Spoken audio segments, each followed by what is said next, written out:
and what are the types of schedulers like so long-term scheduler, short-term scheduler, and also the medium-term scheduler.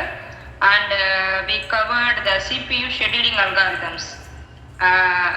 We saw totally 6 types of CPU scheduling algorithms like first come first serve, and the shortest job first, and priority scheduling, and so round robin, and multi-level feedback, so multi-level queue and multi-level feedback queue. And then we saw the threads. So till then we saw so yesterday. So today we will start with the process of synchronization. Okay. So let me first share my PPT.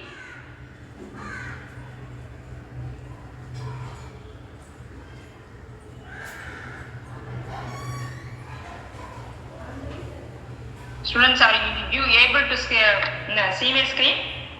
Yes, ma'am. Yes, but I hope you all will go through the PPTs what I have shared yesterday. So, so in today's class we will start with the process of synchronization. Okay. At first, generally, what do you mean by synchronization? What do you mean by synchronization? If suppose but I am having this Alexa and my tab and my mobile phone, and in that, but I have to synchronize my Gmail and all. No. So what do you mean by synchronization? Connecting each other. Connecting those things. Yes, yeah. Connecting those things with the help of my email ID. No. So whenever I am opening my mobile or laptop or my tab, so this will be connected with my email ID. That's what. Yeah. So my email ID, the one email ID is accessing or one email ID is shared by these laptop, tab, and what are the mobile and all we are having. So here also, what do you mean by process of synchronization is, here we will see the definition for the process of synchronization means sharing the system resources by processes in such a way that concurrent access to shared data is handled, thereby minimizing the chance of inconsistent data. So what in operating system, what do you mean by process synchronization is, it means sharing system resources. So what are the system resources? Of course, the memory and what all the data we have inside the process, and what all the other resources.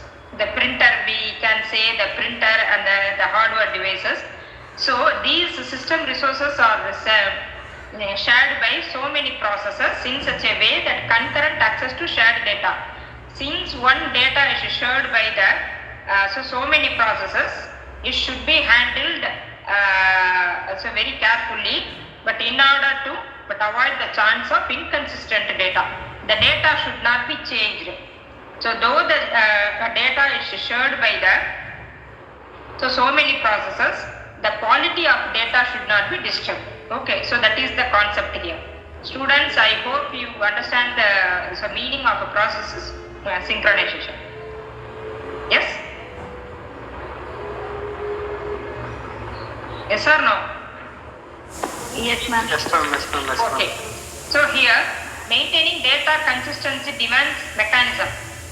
So how to maintain the data consistency? It is not very easy to maintain the data consistency, and also inside the operating system. So how can we manage the data consistency? So it demands mechanisms to ensure synchronized execution of the cooperating processes. So process synchronization, okay, so these are all. So here, at first we have one problem called critical section problems. So these are all some of the problems we are facing because of the process synchronization.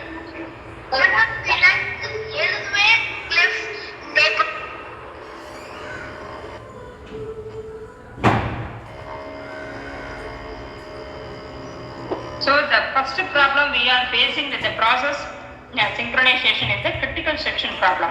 What do you mean by critical section is? It's a code segment that accesses So shared variables and has to be executed as an atomic action. So critical section, so in critical section will have the shared variables and also it should be but act as an atomic action. அதாவது தமிழ்ல சொல்லணும்னா அது வந்து shared variable இருக்கும். But அது வந்து எப்ப execute R வந்து பட் ஆக்சஸ் பண்ணுதோ அது வந்து ஒரே ஒரு ஆள் மட்டும் ஆக்சஸ் பண்ற மாதிரி we have to do. So that is called as the critical section. So it is one problem. But நிறைய பேர் இருக்கும்போது எப்படி ஒருத்தருக்கு மட்டும் கொடுக்கறது அந்த அந்த data which will be shared by all the processes. So how can we, but on which basis we will so give the shared data to only one process? So it's a problem with the critical section.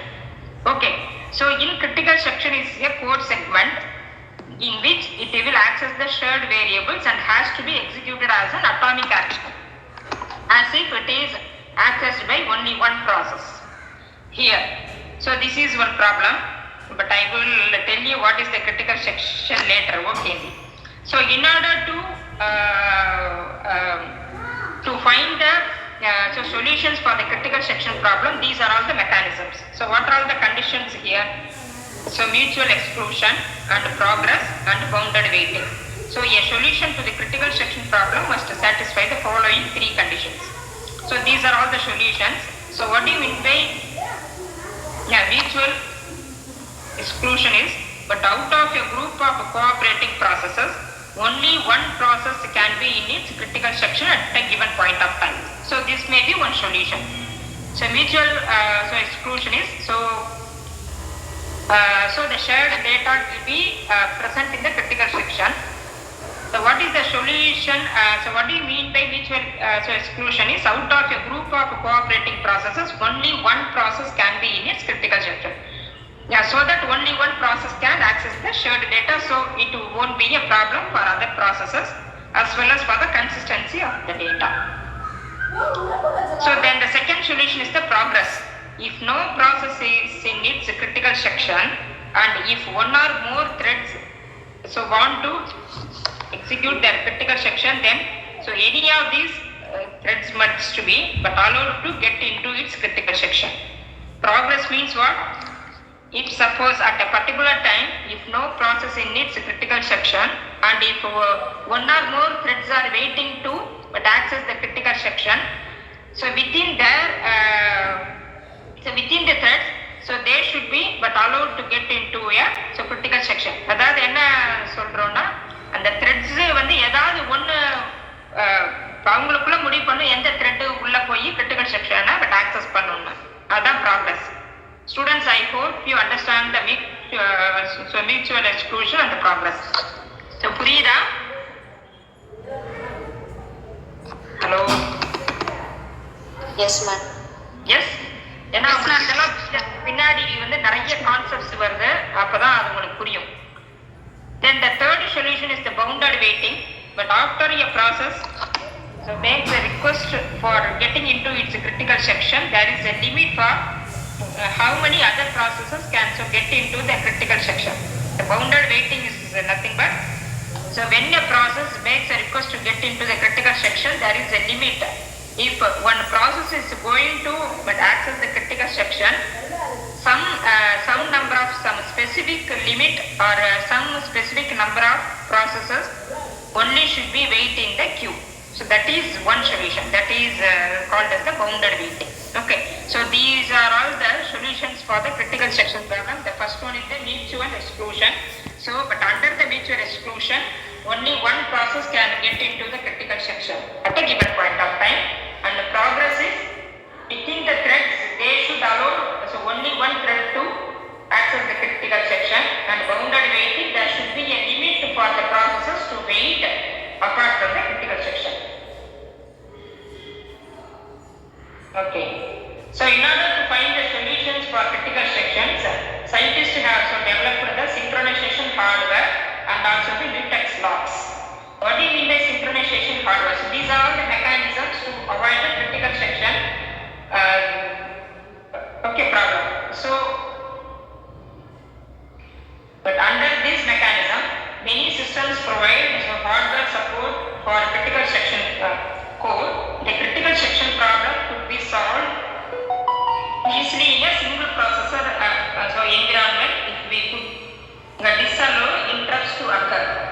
இப்போ only one process மட்டும் ஒரு சிஸ்டம்ல இருந்தா நம்ம ஒரு இன்டரப்டை வேணா avoid பண்ணிட்டு we can allow that processor to and access the critical section. So அதான் சிங்க்ரனைசேஷன் ஹார்ட்வேர்னு அது ஒரு மெக்கானிசம். ஸோ சிங்க்ரனைசேஷன் ஹார்ட்வேர்ல என்ன பண்றோம், இப்போ அதாவது சிங்கிள் ப்ராசஸர் என்விரான்மெண்ட்ல என்ன பண்றோம், that we will disallow interrupts to occur. So while a shared variable or the resources is being modified. அது வந்து கிரிட்டிக்கல் செக்ஷன்ல அந்த ப்ராசஸ் இருக்கும்போது இன்டரப்டை அலோ பண்ணாம பார்த்துக்கிறோம். So that is one solution. And second வந்து but this is not possible in the multiprocessor environment. The scientists have also developed the mechanism of the synchronization hardware for the single processor environment, but it will not be applicable for the multiprocessor environment. That is why they have also developed the next mechanism called the mutex locks. Okay, what is the mutex locks is, as the synchronization hardware solution is not easy to implement for everyone, that is in the multiprocessor environment, a strict software approach called the mutex locks was introduced. So in this approach, in the entry section of the code, a lock is acquired upon the critical resources modified and inside the critical section, and in the exit section that lock will be released. So here what do you mean by mutex lock is, so this is our critical section.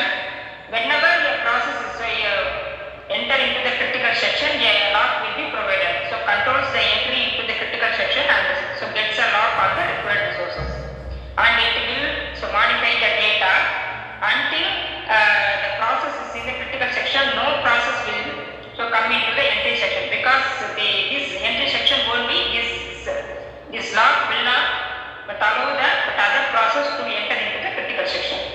Once it completes its process, it will come out with the help of the exit section.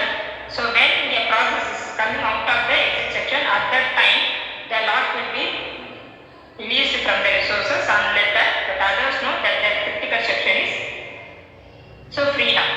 Okay, so that is the concept of the mutex locks. Students, இது புரியுதா உங்களுக்கு? mutex locks னா என்ன, synchronization hardware என்னன்னு சொல்லிட்டு புரியலன்னா மறுபடியும் கேளுங்க, நான் சொல்றேன். mutex locks so mutex locks is nothing but they are all like a lock. So in our home, so in the critical section la enna adu, whenever a process want to enter into a critical section, at the entry section itself the process will be locked here. Okay, so upon entry section the process will be locked and it will get into the critical section. So எப்ப இது lock ஆச்சுனோ, lock ஆச்சோ, so next process will can't be but access the critical section. அதாவது once நீங்க lock பண்ணா வெளியில உள்ளவங்க உள்ள வர முடியாது இல்லையா? so ஜெனரலா அது மாதிரி கிரிட்டிக்கல் செக்ஷன்ல எப்போ ஒரு ப்ராசஸ் ஆக்சஸ் பண்ணுதோ அந்த லாக் டைம் என்ட்ரி பாயிண்ட்ல, அப்ப நெக்ஸ்ட் ப்ராசஸ், ஃபார் எக்ஸாம்பிள் இத ஃபர்ஸ்ட் ப்ராசஸ்னு வெச்சுக்கோங்க, செகண்ட் ப்ராசஸ் வந்து won't get into the critical section. so அந்த அது வேண்டிய மாடிஃபிகேஷன் என்னென்ன பண்ணணுமோ எக்ஸிகியூஷன் எல்லாம் முடிச்சிட்டு வெளியில வரும் அந்த ப்ராசஸ். வெளியில வரும்போது எக்ஸிட் செக்ஷன் வரும்போது அப்ப என்ன ஆகும், அந்த லாக் வந்து ரிலீஸ் ஆயிடும். ஸோ ரிலீஸ் ஆனாதுன்னா என்ன அர்த்தம், இங்க உள்ள ஷேர்டு டேட்டாலாம் ஃப்ரீ ஆயிடும். ஃப்ரீ ஆயிட்டு it will intimate the other processes that the lock is removed, so that you can access the critical section அப்படின்னு சொல்லி இன்டிமேட் பண்ணும். அதுதான் இந்த mutex locks. புரியுதா? இது வந்து ஒரு ப்ராசஸ் வந்து உள்ள வரும்போது லாக் பண்ணி இந்த ப்ராசஸ் வந்து நான் ஆல்ரெடி எக்ஸிட் செக்ஷன் வந்தோடனே அடுத்த ப்ராசஸ் வந்து இன்டிமேட் பண்ணுவோம். லைக் வந்து ரிலீஸ் ஆனதுக்கு அப்புறமா இங்க அடுத்த ஒரு ப்ராசஸ் வந்து ஆமா அப்பதானே நீங்க உங்களுக்கு ஷேர்டு டேட்டாவோட கன்சிஸ்டன்சி கம்மியா அதாவது வந்து டிஸ்டர்ப் ஆகும். Okay Yeah, give one example for critical section, ma'am. Any example? Okay, give any example for critical section. Okay.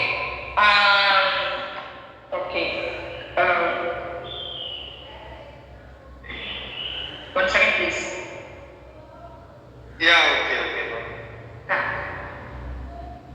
Okay, we can say that the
occur ஆகும். டிராஃபிக் எப்போ occur ஆகும் உங்களுக்கு நேற்று நான் சொன்னேன் பாருங்க. அதாவது then so many so users will be accessing the website. அப்போ உங்களுக்கு அந்த நெட்வொர்க் இஷ்யூஸ் வரும் இல்லையா? அப்போ அந்த நெட்வொர்க் இஷ்யூஸ் வரும். அப்போ ஆட்டோமேட்டிக்கலி சர்வர் வந்து டவுன் ஆகும். Okay. Clear. Okay. Then next concept, அதாவது for process வந்து synchronization-க்கு first நம்ம critical section problem ஒன்று பார்த்தோம். அதுக்கு these are all the solutions and the synchronization hardware is also some other solution and the mutex lock is some other solution. So these are all the mechanisms. The next mechanism is called the semaphores. What do you mean by semaphore? In very simple words, semaphore is a variable which can hold only a non-negative integer value. The semaphore is a variable so which contains only a non-negative integer value shared between all the threads with operations, weight and signal. So semaphore is another mechanism and also it's a variable which consists of only non-negative integer value shared between all the threads with operations, weight and signal. So only two operations are possible for the semaphore. The first one is the weight and the next one is the signal. The classical definitions of the weight and signal are so these operations will do what? So weight operation will do what? It will decrement the value of its argument as soon as it would become zero. So weight நீங்க வந்து எப்ப சொல்வீங்க? யாராவது for example நம்ம ஃபோனே பண்ணும்போது இப்போ ஏதாவது பிஸியாக இருந்தாலும் வச்சுக்கோங்களேன், நீங்கள் உங்கள் ஃப்ரெண்டுக்கு பண்ணும்போது அவர் வந்து பிஸியாக அதை வேற யாரோட வந்து பண்ணுறாருன்னா என்ன வரும் அவருக்கு? So he is busy please வந்து வெயிட் அது மாதிரி வரும் இல்லையா? அதனால ஸோ வெயிட் வந்து என்ன சொல்லும்? Some process is but accessing the critical section so please வந்து வெயிட்னு சொல்லிட்டு அதர் ப்ராசஸ்க்கு சிக்னல் கொடுக்கும். அப்போ அந்த வந்து வெயிட் ஆப்ரேஷன் போது so semaphore value என்னவா இருக்கும்? 0 ஆ இருக்கும். Then so the value of the semaphore is equal to 0. That means some other process is so executing in the critical section. Okay, signal means what? It will increment the value of its argument as there is no more process blocked on the queue. So signal means what? நீங்க signal கொடுங்க அப்படின்னு சொன்னா என்ன ஆகும்? So when the value of the semaphore is equal to 1, at that time it indicates other processes that the critical section is free mode. Okay, so this is the these are all the two operations of the semaphore. Students, I hope you understand the concept of the semaphore and the operations. Okay. So properties of the semaphores, I don't want to waste the time in us to reading the paragraph so that you can study by yourself. And we will come to the types of semaphore. So we have two types of semaphores. First one is the binary semaphore and then the next type is the counting semaphore. What do you mean by binary semaphore is? It's a special form of semaphore used for implementing the mutual exclusion. So hence it is often called a mutex. So in the mutex lock itself, we have one option called a binary semaphore is initialized to 1 and only takes the value so 0 and 1 during execution of the program. Okay, so binary semaphore is nothing but it have only two values, so 0 and 1. Okay, when it is equal to 0, that means we have to wait, and when it is equal to 1, that means it is a signal.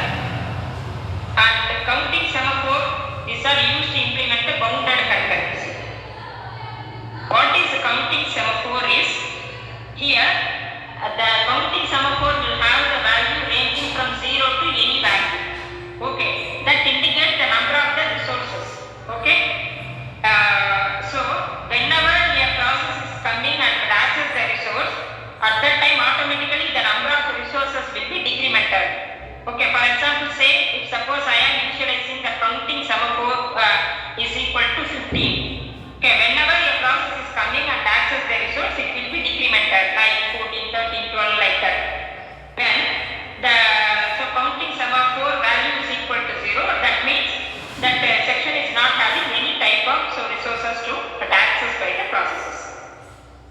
concept of a counting semaphore? Students, have you understand the concept of binary and the counting semaphore? Yes. Yeah, ma'am. Yes? Okay. Yes. And the limitations of the semaphore, அதெல்லாம் நீங்க படிச்சுக்கோங்க. எல்லாமே theory தான். அது உங்களுக்கு படிச்சா அந்த concept படிச்சா உங்களுக்கு புரியும். Then classical problems of the synchronization. So this is very important question. So kindly listen. So we will discuss following 3 problems under the classical problems of synchronization. The first one is the bounded buffer problem. There is the producer-consumer problem and the dining philosopher's problem and the reader-writer's problem. So in your question paper they may be, but as the classical problems of synchronization full these 3 problems. Otherwise in the 5 marks question or whatever may be, they may ask only one problem. Okay, so this is a very important question. So classical problems. The first one is the bounded buffer problem. I will directly go to the concept here. So bounded buffer problem, which is also called producer-consumer problem. Okay, so this is otherwise called as the producer-consumer problem. Is one of the classic problems of synchronization. Let us start. So here, what is the problem statement? Students, is it so okay? The speed is okay with you? The number speed up right now? No. I think it's the same. Huh? Speed on this, I think it's the same. Okay. The speed up போற மாதிரி இருந்தா என்னை stop பண்ணுங்க. Okay? Sure. Because எனக்கு concept முடிக்கணும். அதனால கொஞ்சம் நான் இது பண்றேன். அதனால தான் சில பேரெல்லாம் நீங்க படிச்சுக்கோங்கன்னு விட்டனால இங்க படிச்சாலே புரியும் அதனால. Okay? Okay. Okay. The bounded buffer problem. The bounded buffer problem is otherwise called as the producer-consumer problem. Here, what is the problem statement here is, so there is a buffer of n slots and each slot is capable of storing only 1 unit of data. So here we are having so many number of slots. So here each and so every slot will have only one product. There are 2 processes running, namely producer and consumer, which are operating on the buffer. So here simply what is the problem statement here? There are totally n number of slots are there. So each and every slot will be holding only one product here. Okay. Here 2 processes are there. The first process is called as producer and the second process is called as the consumer. So what will happen if at the same time both the producer and the consumer will access this buffer of the slots? Okay, this is the problem here. So how to avoid this inconsistency in the producer-consumer problem? So what is the solution here? So this is the solution. At first, so a binary semaphore, this is used to occur and then release the lock. So the solution for the boundary this producer-consumer problem is so we have to initialize a binary semaphore which is used to occur and release the lock, and so empty variable which indicates the number of empty slots in the buffer. That means there is no product in the buffer, no? So full means it will indicate the counting semaphore whose initial value is equal to 0. Okay. So at first we have to initialize a binary semaphore which is used to occur and release the lock, and so empty variable which indicates the number of empty slots in the buffer, and full means so again it's a counting semaphore. So we have to set the initial value is equal to 0. At any instant, the current value of the empty represents the number of empty slots in the buffer, and also full represents the number of occupied slots. And what will be the producer operation and the consumer operation here? A producer first waits until there is at least only one empty slot. But isn't it? So in order to fill the slot, the producer has to wait for the empty slot, no? So that is the first step of the producer operation. The producer first waits until there is at least only one empty slot. So then it decrements the empty semaphore because there will now be one less empty slot. Whenever the producer is filling the slot, it will decrement the empty slot. So empty variable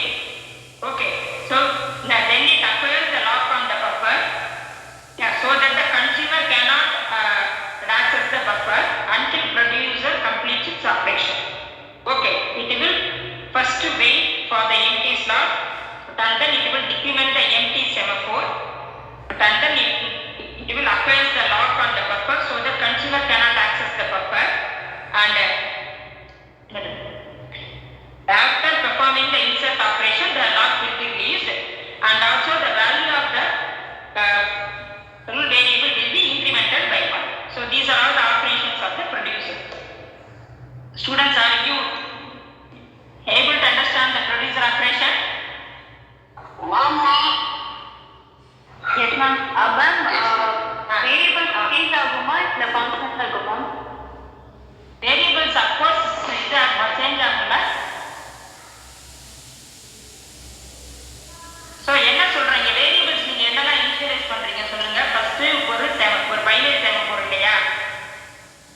so binary செமாஃபோருக்கு உங்களுக்கு ரெண்டே value தான் இருக்கு, ஒண்ணா 0 இல்லாட்டி 1 இல்லையா?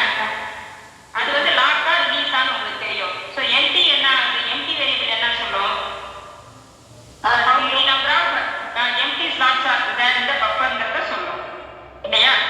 So full variable என்ன சொல்லும், so how many slots are so filled in the buffer. so உங்களுக்கு என்ன ஆகும், so producer operation வரும்போது என்ன பண்ணுவான், so empty slots இருக்கான்னு first செக் பண்ணுவான். செக் வந்து empty slots இருந்தா he will so fill the slot and also decrement the value of the empty slot by 1 and increment the value of the full slot by 1. அப்படிதானே? Yes ma'am. அதே மாதிரி கன்சியூமர்ல என்ன வரும் சொல்லுங்க பாப்போம். சோ அப்ப கன்சியூமர் ஆபரேஷன் என்னவா இருக்கும், so any one of you decrement இல்ல இப்ப இந்த இது மாதிரி சொல்லுங்க, இந்த இப்ப நான் ப்ரொடியூசர் ஆபரேஷன் சொன்ன மாதிரி சொல்லுங்க. ஃபர்ஸ்ட் ப்ரொடியூசர் என்ன பார்க்கறான், எப்படி ஸ்லாட் இருக்கான்னு பார்க்கறான். அது மாதிரி கன்சியூமர் என்ன பார்ப்பான், full slot ஃபுல் ஸ்லாட் இருக்கான்னு செக் பண்ணுங்க. சரி. சோ ஃபர்ஸ்ட் ஸ்டெப் அதுவா இருக்கும். அப்புறமா நெக்ஸ்ட் என்ன பண்ணுவான், same buffer lock பண்ணுவோம். வேல்யூ வந்து ஸ்லாட் எம்டி செமாஃபோர் டிக்ரிமெண்ட் பண்ற மாதிரி அவன் என்ன பண்ணுவான், சோ ஃபுல் ஸ்லாட் டிக்ரிமெண்ட் பண்ணுவான் தானே? increment எஸ் இன்க்ரிமெண்ட் ஆகுமா? ஓகே எம்டி ஸ்லாட் இன்க்ரிமெண்ட் பண்ணுங்க. ஓகே சரி. நெக்ஸ்ட் அவனும் வந்து acquire the lock on the buffer இல்லையா? yes ma'am, buffer lock பண்றோம். எஸ் அப்புறம் லாஸ்ட் ஸ்டெப்ல என்ன பண்ணுவான், அதை வந்து கன்சியூம் பண்ணதுக்கு அப்புறம் சோ லாக் ரிலீஸ் பண்ணிட்டு the value of the full will be decremented decrement இல்லையா? அதான் இதான் வந்து கன்சியூமர் ஆபரேஷன். அப்படியே ஆப்போசிட்டா இருக்கு ப்ரொடியூசருக்கு. சோ நீங்க சொன்ன பாயிண்ட்ஸ் எல்லாம் இங்க இருக்கும்னு நினைக்கிறேன். இருக்கா? Yes ma'am. Yes. So this is the operation for so both the producer and the consumer. So இதை repeat பண்ணோமா once again போதுமா, bounded buffer problem தான். Students, shall I repeat the bounded buffer problem? But otherwise I can go to the next. நீங்க இது பண்ணலாம்ங்க, கொஞ்சம் important topics.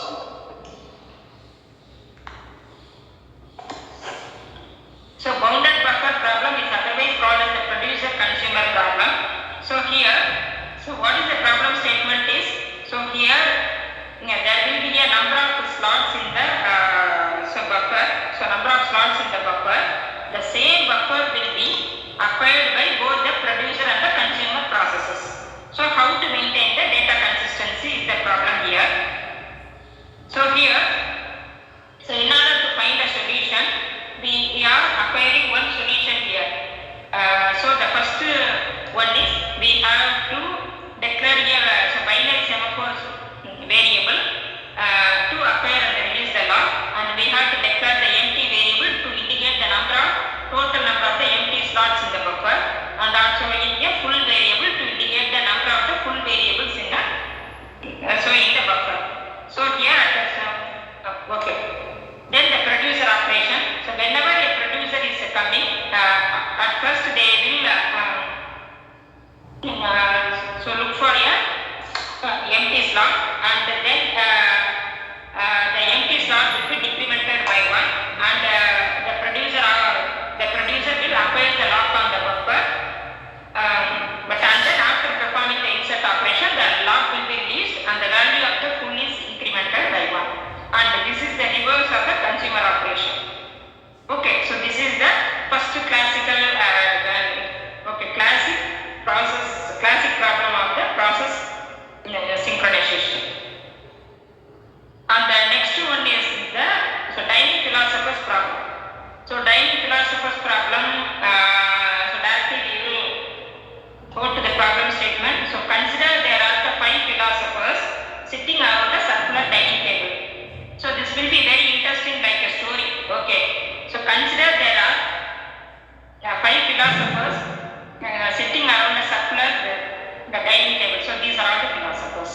P1, P2, P3, P4 and P5. The dining table has totally the 5 chopsticks. So these are all the chopsticks.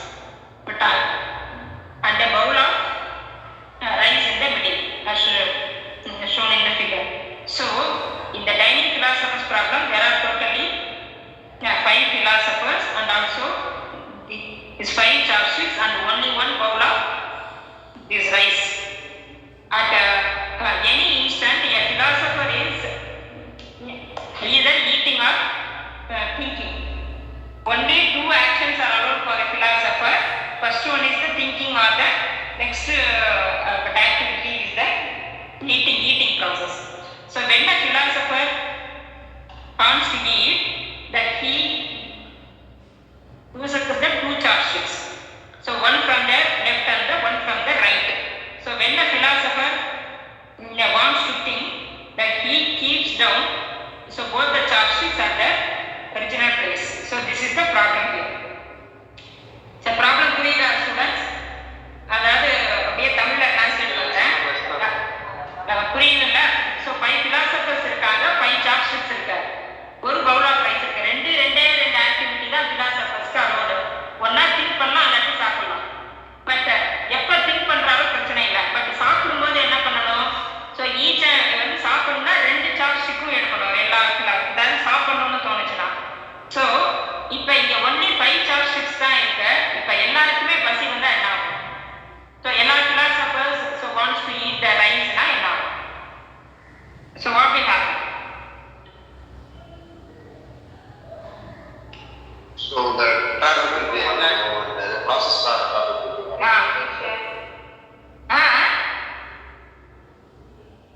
இப்ப 5 philosophers-க்குமே பசி வந்துச்சு. எப்படி சாப்பிடுவாங்க?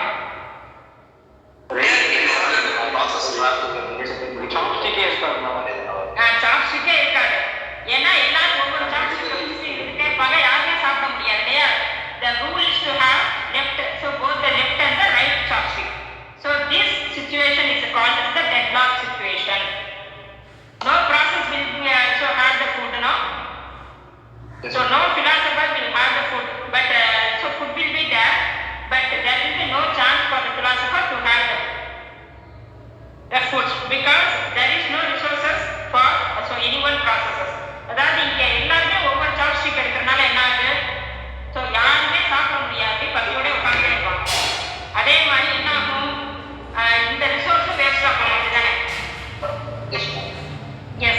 So this situation is called as the deadlock situation. So in order to avoid this deadlock situation, what is the solution? So நீங்க problem statement நல்லா புரிஞ்சுக்கோங்க. அப்புறம் உங்களுக்கு solution புரியும். Priority set என்ன பண்ணலாம்? Priority set பண்ணலாம்.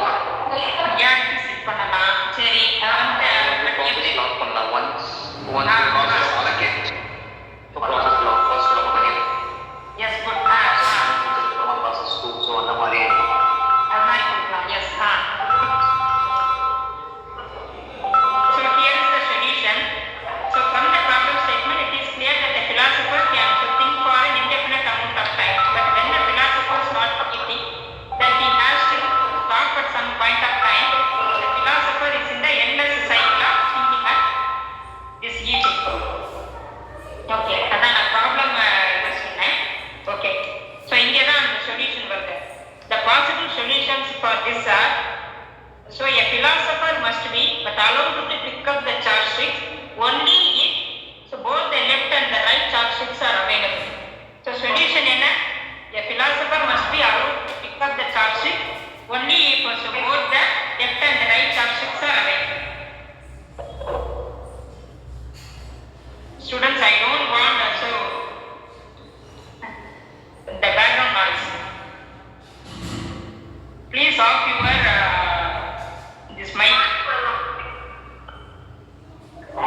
eating and eventually 2 chopsticks will be available.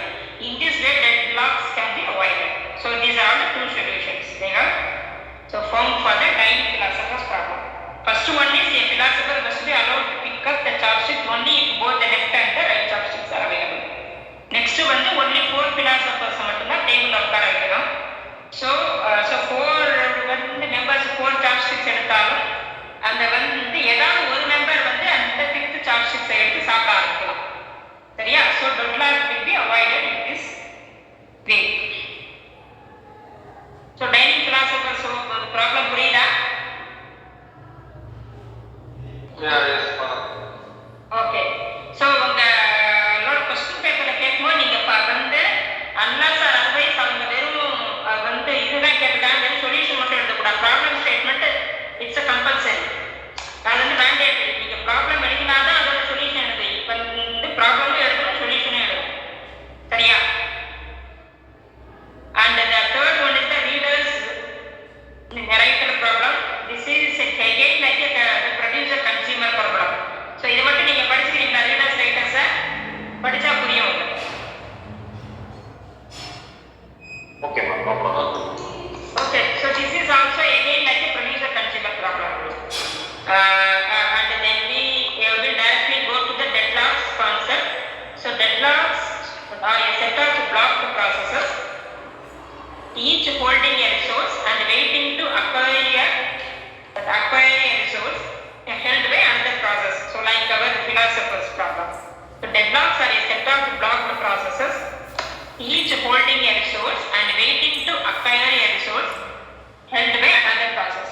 So this is an example for deadlock. So this is the thread 0 and this is a thread 1. So thread 0 thread has a lock on the resource 1. So this is lock on the resource 1 but requires resource 2 for finishing the execution. It have the resource 1 but not the resource 2. But the T1 will have the resource 2 but not the resource 1. So this is a deadlock situation. So nobody can do nothing. So how to prevent the deadlocks? So deadlocks can be avoided by avoiding at least one of the 4 conditions. So these are all the 4 conditions. Whenever these 4 conditions are occurring simultaneously, that time only deadlock will happen. If suppose we are avoiding any one condition in this, we can avoid the deadlocks also. The first one is the mutual exclusion. So resources shared such as the read-only files do not lead to deadlocks, but the resources such as the printers and the tape drivers requires the exclusive access by a single process. And the hold and wait. So in this condition, processes must be prevented from holding one or more resources. And no preemption. Preemption of the preemptive உங்களுக்கு meaning வந்து புரியும் நினைக்கிறேன். So no preemptive பண்ணாம இருந்தாலும் it will happen. The deadlock will happen. And circular wait can be avoided if we number all the resources and require that processes request resources only in strictly increasing order or the decreasing order. So these are all the reasons or how to prevent the deadlocks. சொல்லுங்க. இந்த 4 கண்டிஷன்ஸ்ல ஏதாச்சும் ஒண்ணு நடக்காம 4 கண்டிஷன்ஸ்மே நடந்தா deadlock ஆகும்னு சொல்றாங்க. அதான் கரெக்ட்டா இருக்கு. ஆமா. Yes. Yeah, okay, ma'am. Okay. If there is a preemptive, this will not be happen. Yes, no? Yeah, yes. ஒன்னா preemptive பண்ணலாம் அப்படின்னா அந்த deadlock வராது. இல்லாட்டி hold and wait பண்ணலாம். So hold and waitனா என்ன? இப்போ நம்ம அந்த dining philosophy hold and wait avoid. So it will also hold and wait also equals with the no preemptive. No preemption. So ரெண்டுமே சேம் தானே. ஸோ அந்த கம்ப்ளீட் ஆகிற வரைக்கும் ஒரு இதை வந்து அடுத்த இதுக்கு மூவ் ஆகாது. So hold and wait same concept. Complete ஆகிற வரைக்கும் ஹோல்ட் பண்ணிட்டு எஸ். அதே மாதிரி மியூச்சுவல் எக்ஸ்க்ளூஷன்னா என்னது? இப்போ ஒரு ரிசோர்ஸஸ் ஆக்சஸ் பண்ணுதுன்னா நெக்ஸ்ட் ப்ராசஸ் வந்து அதை வந்து ஆக்சஸ் பண்ணக்கூடாது. அது that is the mutual exclusion. So எல்லாமே வந்து சேம் டைப் தான், பட் சின்ன சின்ன சேஞ்சஸ் மட்டும் தான் இருக்கு. சின்ன டிஃபரன்ஸ் அவ்வளவுதான். சரியா? If this 4 occurs, deadlock will happen. இதுல ஏதாச்சும் ஒண்ணு இல்லாம இருந்தாலும் கூட வராது இல்லைங்களா? Yeah, வராது. So, but understood students? Yes, ma'am. But understood the concept of deadlock and also how to handle the deadlock. T1, T2 ரெண்டுமே அக்கர் ஆகும். இப்போ இன்கேஸ் T1ல இல்ல ஒண்ணு இல்லைன்னா கூட இது போகும்ல மேம். இப்போ T1 வந்து நான் ப்ரிவென்டிவா இருந்தா it will not happen. Deadlock will not happen, no ma'am. Yes, of course. இப்போ இங்க பாருங்க, இங்க நம்ம பார்த்தோம் இல்லையா, அதாவது T0 வந்து ரிசோர்ஸ் வந்து 1 வச்சிருக்க, இந்த T1 வந்து ரிசோர்ஸ் 2 வச்சிருக்க. பட் இந்த T0க்கும் T1க்கும் ரெண்டுக்குமே அதோட எக்ஸிகியூஷனை கம்ப்ளீட் பண்றதுக்கு ரிசோர்ஸ் 1 வேணும், ரிசோர்ஸ் 2 வேணும். இப்போ ரெண்டுமே ஒவ்வொன்றா ஹோல்ட் பண்ணிக்கனால என்னப்பா பேக்ரவுண்ட்ல ஏன் எவ்வளவு நாய்ஸ் வருது ஸ்டூடெண்ட்ஸ்? ஆமா, common sense.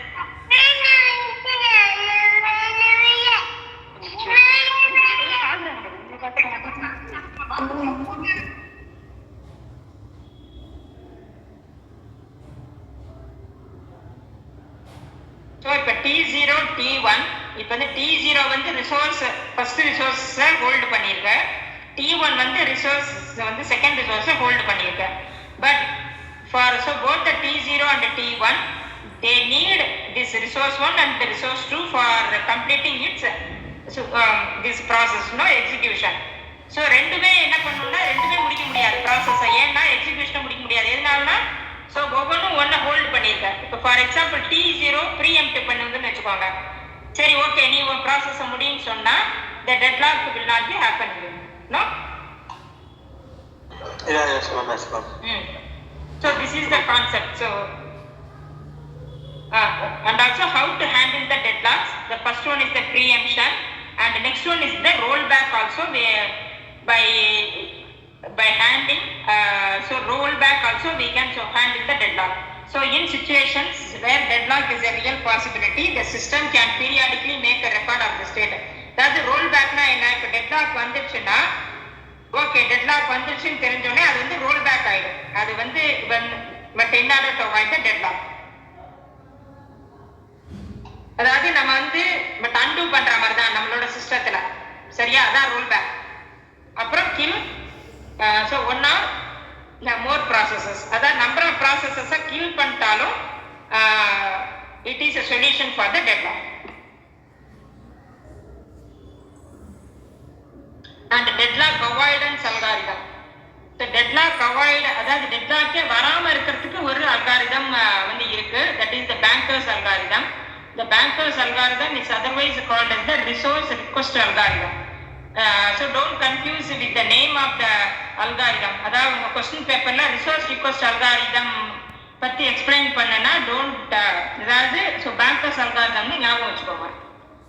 So bankers algorithm என்ன பாருங்க. Bankers algorithm is the resource allocation and so deadlock avoidance algorithm which test all the requests made by the processes for the resources. Okay, banker's algorithm is for what? In order to avoid the deadlock, we have an algorithm called banker's algorithm. So it will do what? It is called as the resource allocation and the deadlock avoidance algorithm, which tests but all the requests made by the processes for the resources. It will first test the request made by the processes, and then it checks for the safe state. And then the second step is it will check for the safe state. And it after granting the request, so system remains in the safe state. It allows the request. Whenever it finds the so safe state, at that time only it will allow the process to acquire the resources. And if there is that no safe state, it does not allow the request made by the processes. So this is the concept of the banker's algorithm. So what is the concept here? Whenever a process so made a request to but access a resource, at first it will so test the request made by the processes, and then it will check for the safe state. So when it is only a safe state, at that time only it will allow the process to acquire the resources. Otherwise, it won't allow the process to acquire the resources. This is the Banker's algorithm. Students, I hope you have understand the concept of the Banker's algorithm. Yes? Yes, ma'am. Yeah. Okay. Here, so what are the inputs to the Banker's algorithm? The first input is the maximum need of the resources by each processes. Okay, so maximum need of the resources by each process and currently allocated resources by each process and maximum free available resources in the system. So these are all the inputs for the Banker's algorithm. First one is the maximum need of resources by each process. So how many this resource, for example, say ABC. So ABC are the resources. So we will first input what are all the maximum need of the resources and currently allocated resources by each process and maximum free available resources. The request will only be granted under the below situation. So below condition. So if the request made by the process is less than or equal to the maximum need to that process. இந்த கண்டிஷன்ல மட்டும்தான் அந்த request வந்து grant ஆகும். எப்ப? So if the request made by the process is so less than or equal to the maximum need, and if the request made by the process is less than or equal to the freely available resources. Under these two conditions, if so anyone fails me, it won't allow the process to acquire the resources. So ரெண்டு கண்டிஷனுமே satisfy ஆனாதான் அது வந்து allow பண்ணணும் process. Yes? So எதுவும் doubts-ஆ? Commander, plan right because any individual, any place, any time, any man, those things, the whole operation will not be disclosed.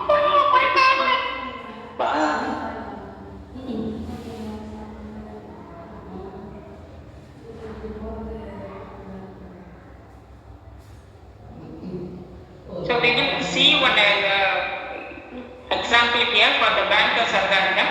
So need is equal to maximum resources minus currently allocated resources. Okay, maximum resources minus currently allocated resources.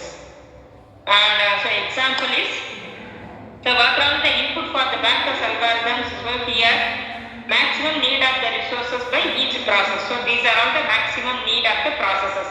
So here we have three resources called this A, B and C, and these are all the processes P0, P1, P2, P3 and P4, and these are all the resources. This capital A, B and C. So these are all the inputs to maximum need of the resources and currently but allocated resources by each process. So these are all the currently allocated resources. Okay. And so need of the processes means what? Maximum resources minus currently allocated resources. So here what? So need is under this A. What is the maximum resources for so P0? This 7. Okay. Minus currently allocated resources is equal to 0. That is why the number so in this place is equal to 7. And here so in the second column, so what is the maximum resources here? This 5 and minus currently allocated resources minus this 1. That is why this column is having this number 4. And like that, this 3 minus this 0 is equal to 3. Students, are you able to understand this column? So need column. So, how to apply the formula? I didn't understand that formula. Okay, this need. The formula is, so need column should be calculated like this. Maximum resources minus currently allocated resources. Okay, so this is the formula for finding the need. So here the need, so what is the maximum for A? So what is the maximum for this A maximum resources? 7. 7 no, here. See here, this is the allocated resources, this is the maximum resources. So this is the 7 minus currently allocated resources is, but under this A and under the P0, it is a 0. That is why 7 minus, so 0 is equal to this 7. So புரியுதா இது? இந்த காலம் புரியுதா? Yes sir. The maximum formula வந்து allocate அதிகமாக ஒரு possible இல்லைன்னா புரியலப்பா? Maximum ஃபார்முல allocated இப்போ எக்ஸாம்பிள் 010 இருக்குல்ல, சாரி இப்போ 200P1 இருக்கு, அதே மாதிரி வந்து 100 அந்த மாதிரி ஒரு பாசிபிள் இல்லைல்ல? இல்ல இல்ல இல்ல வராது. எப்படி மேக்ஸிமம் உங்களுக்கு maximum should be right. Okay ஆமா ஆமா ஓகே தேங்க் யூ. சோ புரியுதா இப்ப இந்த காலம் நீடு காலம்? Yes ma'am. சரி, இந்த அவைலபிள் எப்படி கண்டுபிடிப்பீங்க? திஸ் காலம் வந்து இந்த ரோ எப்படி கண்டுபிடிக்கிறதுனா, அதாவது அவைலபிள் பட் இந்த ஒரு லைனை நான் மறந்துட்டேன், நீங்க வேணா எழுதிக்கோங்க உங்க நோட்ஸ்ல எழுதும்போது. ஸோ ஃபர்ஸ்டே நம்ம சொல்லிடணும் இது அதாவது இந்த ரிசோர்சஸ் வந்து இவ்வளோ அவைலபிள் சொல்லிட்டோம். பரவாயில்லையா?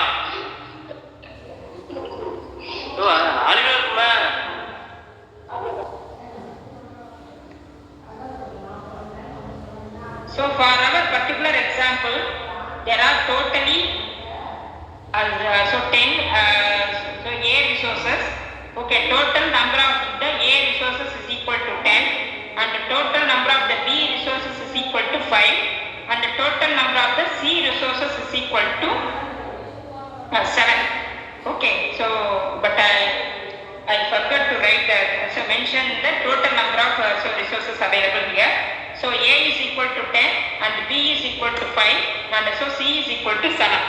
இங்கே வந்து available எப்படி கண்டுபிடிக்கணும்னா, what is the total number of resource so total number of the A resources 10. So 10 minus but allocated தான், நமக்கு வந்து allocation வந்து முடிஞ்சதுன்னா அது ஃபுல்லா முடிஞ்ச மாதிரி தானே அர்த்தம். ஸோ அவைலபிள் வந்து எப்படி கண்டுபிடிப்பீங்க? ஸோ A முழுக்க எவ்வளவு வந்து பட் allocate பண்ணியிருக்கும் பாருங்க, 2 + 3 3 + 2 5 வந்து allocate பண்ணியாச்சு. ஆனா டோட்டல் எவ்வளவு இருக்கு அதுல? சாரி 3 + 2 5 and 5 + 2 7 allocate பண்ணியாச்சு. பட் ஆனா A வந்து 10 இருக்கிறதுனால அவைலபிள்ல வந்து A is equal to 3A. Students புரியுதா இது? இந்த அவைலபிள் வந்து இந்த ரோ எஸ் சார். நான் மறுபடியும் ரிப்பீட் பண்றேன். A is equal to 10 and B is equal to 5 and so C is equal to 7. இங்க அவைலபிள் எப்படி கண்டுபிடிப்பீங்க? வந்து total number minus allocated. So இங்க வந்து அலோகேட்டட் இந்த ரிசோர்ஸ் மட்டும் பாருங்க, A மட்டும். ஸோ 2 + 3 5 5 + 2 7. ஸோ 7 அலோகேட் பண்ணனால தான் மிச்சம் வந்து அவைலபிள் எவ்வளோ இருக்கு? 3 தான் அவைலபிள் இருக்கு. இந்த 3 எப்படி வருது? நமக்கு டோட்டல் மைனஸ் திஸ் அலோகேட்டட். அதே மாதிரி B எவ்வளோ சொன்னேன்? 5 சொன்னேன். ஸோ இங்க Bல வந்து எவ்வளோ அலோகேட் ஆயிருக்கு? 1 1 + 1 2. So 5 minus 2 is 3 and so total number of the C resources is equal to 7. So C ல எவ்வளவு வந்து பட் allocate ஆயிருக்கு? 2 + 1 3 and 3 + 2 5. So 7 minus this 5 is equal to 2. So this is the but available resources. சரியா? என்ன பண்ணோம்? என்ன டவுட்பா? Sorry இந்த total சொல்றீங்களா மேம்? 7 10 5 7 அது கான்ஸ்டன்ட்டா இல்ல வந்து டிபெண்ட்ஸ் அபான் ப்ராசஸ் வேரியபிள் ஆமா? கான்ஸ்டன்ட்லாம் கிடையாதுப்பா, ஜஸ்ட் நம்ம ஒரு எக்ஸாம்பிள் தானே எடுப்போம். அசம்ப்ஷன் ஆமா, அது ஆனா கான்ஸ்டன்ட் தான், அது அப்பப்ப மாறாது. புரியல கேட்டாங்கன்னா அந்த கொஸ்டின் மென்ஷன் பண்ணிடுவாங்களா? ஆமா கொஸ்டினே வந்து மென்ஷன் பண்ணிடுவாங்க. அதெல்லாம் ஓகே. அதாவது உங்களுக்கு கொஸ்டின்ல வந்து என்ன மென்ஷன் பண்ணுவாங்கன்னா, இந்த பாருங்க இப்ப இது மாதிரி கொடுத்துட்டு இப்ப வந்து பட் அலோகேஷன் மேக்ஸிமம் வந்து அவங்களே கொடுத்துருவாங்க. பட் இந்த நீடும் இந்த அவைலபிளும் நீங்க தான் கண்டுபிடிக்கணும். கண்டுபிடிச்சிட்டு there is a maximum and allocation is already there. We have to find available. yes yes yeah okay. இந்த maximum எப்படி இப்ப இந்த கொஸ்டின் வந்து இப்படிதான் இருக்கு பாருங்க. But now consider so what happens if a process so P1 request so one instance of A and so two instance of C. so இப்ப இதுக்கு என்ன ஆன்சர் வரும் சொல்லுங்க? இதுக்கு வந்து allocate ஆகுமா ஆகாதா? ஆகும் மேம். எதனால ஆகும்? அவைலபிள் ஏக்கு வந்து 3 இருக்கு, அப்போ ஆகும். சிக்கு வந்து 2 இருக்கு, ஆகும். So good. So this is the answer now. So P1 if request பண்ணினா we can so give or so give the available resources to the P1 request now. So that is, so in this way the banker's algorithm will check whether the request is so can be granted or is not. அதே மாதிரி next question பாருங்க. So இந்த question சொல்லுங்க பாப்போம். So what about request of 330 by P4? ஏக்கு ஆகாது ma'am, B தான் ஆகும். அதாவது P4க்கு ஆகாதுங்கிறீங்க அப்படிதானே? P4க்கு ஆகாது, வந்து P0க்கு we can so grant the request. So can it be said granted why or so why not? இதை நீங்க explain பண்ணலாம், அவ்வளவுதான். Students, I hope you understand the banker's algorithm thoroughly with so with an example.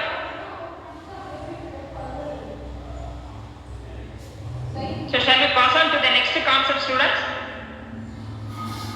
Ma'am இப்போ P4க்கு allocate ஆயிட்டா P0க்கு இருக்காதுல்ல ma'am? இல்ல இப்ப P4க்கு நீங்க allocate பண்ண முடியாது. ஃபர்ஸ்ட் எங்க 3A இல்லையே அவைலபிள், A 3A இல்லையே. Bக்கு இப்போ allocate பண்ணிட்டா அப்ப ஃபுல்லா கேன்சல் ஆயிடுது மேம். எல்லாமே செக் பண்ணணும், எல்லா ரிசோர்ஸஸையும் செக் பண்ணிட்டு தான் அது வந்து okay ma'am. Okay, it will check all the resources. அதான் இந்த கண்டிஷன் இப்ப போய் பாருங்க, இப்ப புரியும். If the request made by the process is so less than or equal to the maximum need, and if the request made by the process is so less than or equal to the freely available resources. So இப்ப உங்களுக்கு புரியும் நினைக்கிறேன் அந்த condition. இப்ப அது வந்து less than or equal to இந்த வந்து freely available பார்க்கும்போது இது என்ன இருக்கு, the 3 is greater than 2. அப்ப ஃபர்ஸ்ட் இதுலயே இது வந்து இதாகாதுல allocate ஆகாதனால எதுக்குமே allocate பண்ணாது. புரியுதா? Okay ma'am. Yes ma'am. Students, shall we pass on to the next concept? Yes ma'am. Okay. So deadlock detection and recovery, again and again the same concept that you can study. So preempt, to roll back and kill a process, kill all process like that. So then so we will directly, the next concept is the introduction to memory management. So here we will see about the main memory and the virtual memory. Okay. So today we will so discuss about the main memory concept. So till this point, what are the concepts we discussed so today? Till this point.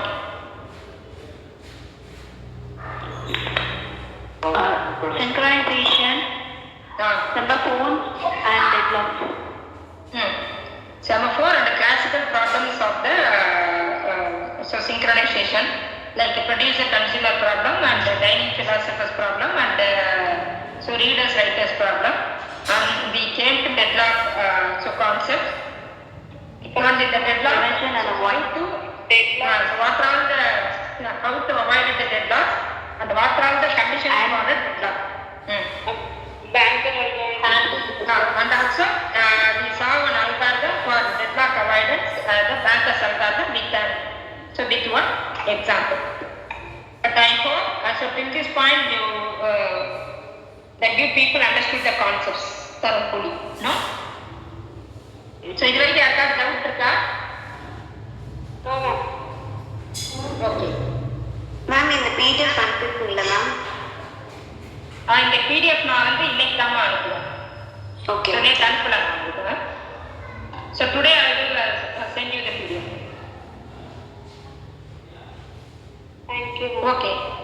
So next we will see the memory management. So what are the goals and the tools of the memory management is, this will allocate the memory resources among the competing processes. So this is also one of the main main part or the main chapter in your operating system. So be careful in attending the class. So keep your focus in this. So memory, this will allocate the memory resources among the competing processes, and it provide isolation between the processes and the convenient environment for programming. So these are all the goals of memory management. It will allocate, it will provide isolation, and it will provide the convenient environment for programming. And these are all the tools for the memory management based on the limit registers, swapping, segmentation, paging and the page tables, and the virtual memory. These are all the tools for the memory management based on the limit registers, swapping, segmentation, paging and the page tables, and the virtual memory. So let us see first what is the difference between the logical and the physical address in the operating system. Here the fundamental difference between the logical and the physical address is that logical address is generated by the CPU during a program execution. Okay, logical address is what? It will be generated by a CPU during a program execution, whereas the physical address refers to a location in the memory unit. So as a programmer, we can't see the physical address in your memory unit. That is why the CPU is generating a logical address which will be understandable by the program. So this is the main difference between the logical address. So the logical address will be generated by a CPU during the program execution, and the physical address refers to a location in the physical location in the memory unit. There are also some other differences that you can study by yourself.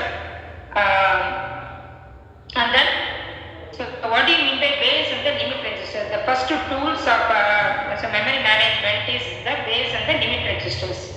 What do you mean by base and the limit registers is a pair of base and the limit registers define the logical address space. So base register that holds the smallest legal physical memory address, while the limit register. So simply I will tell what do you mean by base and the limit registers. And the base register will tell you the starting point of the address. For example, if I am writing one word, writing one paragraph in a Word document. So for the particular paragraph, that base, so it will be stored in the physical memory, So the base register will tell you what is the starting address of this para, and the limit register will tell you what is the limit for this particular para. It will tell you limit na in a size solluvaanga. So limit refers to the size of the para of the data. Here the next main concepts are the dynamic loading and dynamic linking. What do you mean by dynamic loading is? So this is the definition. At a point of time, all the programs are loaded in the main memory for the execution. Sometimes complete program is loaded into the memory, but sometimes a certain part or routine of the program is loaded into the main memory only when it is called by the program. This mechanism is called by the dynamic loading. So what do you mean by dynamic loading is? So whenever sometimes the whole program will be loaded into the main memory, sometimes the whole program will not be entered into the main memory. Then and there, for example, tell some examples for the dynamic loading. Whenever we want, at that time only we will call the program, and the program will be executed. Students, tell me some example for the dynamic loading.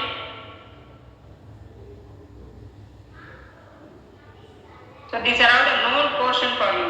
So dynamic loading. Calculator.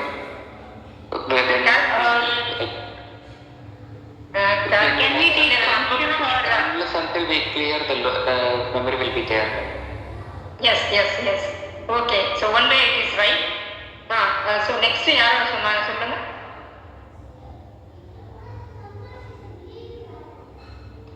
Next ஒரு girl பேசுறீங்கம்மா, சொல்லுங்க. Function calling, madam. Function call. So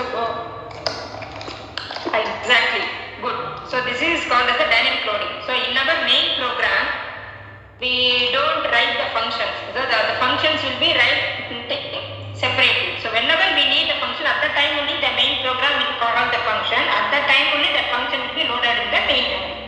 This is called as the dynamic loading. Okay, புரியுதாக்கா? அதாவது எல்லாம் first எடுத்தோடனே எல்லா ப்ரோக்ராமையும் எடுத்து main மெமரியில போடாது. But in order to save the space it will first load the main memory, and whenever we need at that time only it will place the function code in the main memory and also execute the code, and then again it will be replaced in the storage space. This is called as the dynamic loading. And what is in the dynamic linking is the same concept only. At times one program is dependent on some other program. So in such a case, rather than loading all the dependent programs, CPU links the dependent programs to the main executing program when it is required. This mechanism is known as the dynamic linking. So இது ஒரு 2 marks question மாதிரி. Next one is swapping concept. Okay, so what do you mean by swapping? Yes, so a process needs to be in the memory for the execution, but sometimes there is not enough main memory to hold all the currently active processes in a time sharing system. So whenever we want to execute a process, that process should be in the main memory for the execution, but sometimes the main memory space, the size of the main memory is not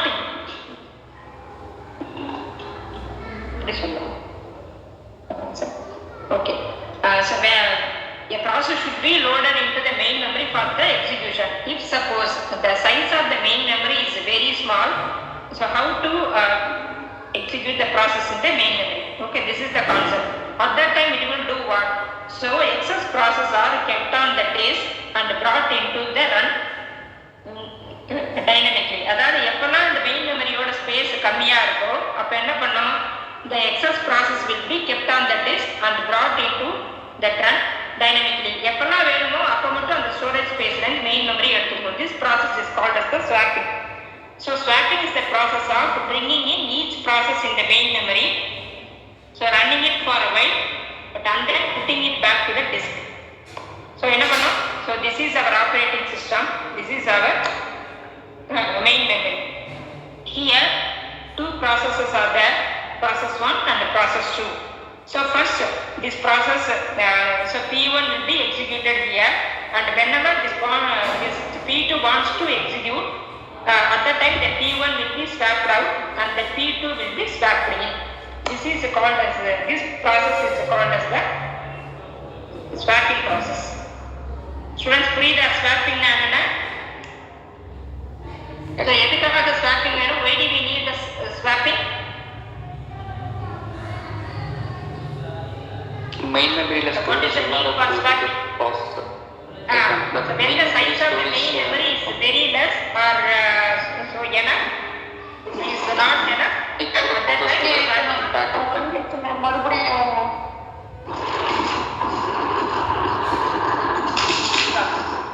The next concept is contiguous memory allocation.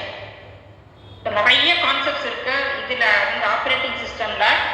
So கொஞ்சம் உட்காந்து படிங்க, அப்பதான் கொஞ்சமாவது புரியும்.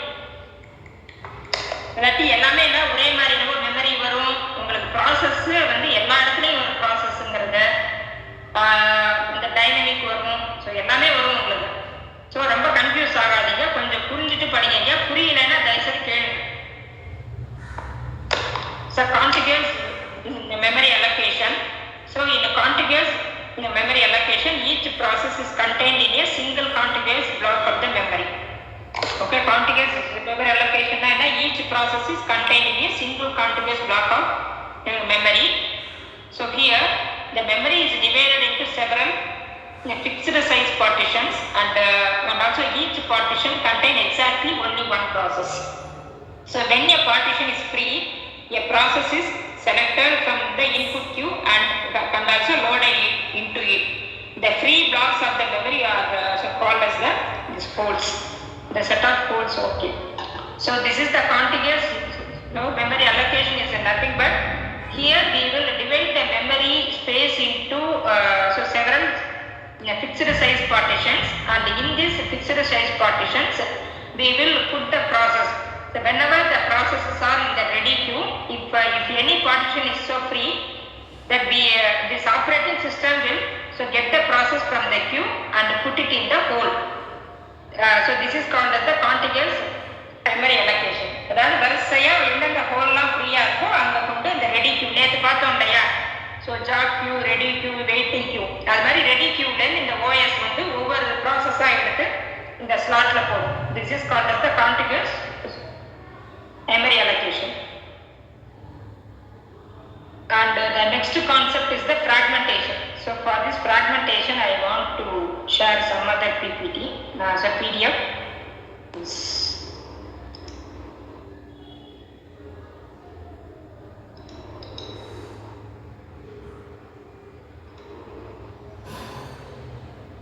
Students, are you able to see my screen? This is fragmentation. Yes ma'am. Okay. Yes ma'am. So இது வரைக்கும் புரியுதா? contiguous memory allocation, அப்புறம் dynamic loading, dynamic linking and swapping. So okay, what is the problem with the contiguous memory allocation here? So in contiguous memory allocation, whenever the processes come into RAM, space is allocated to them. These spaces in the RAM are divided either on the basis of the fixed partitioning but or dynamic partition.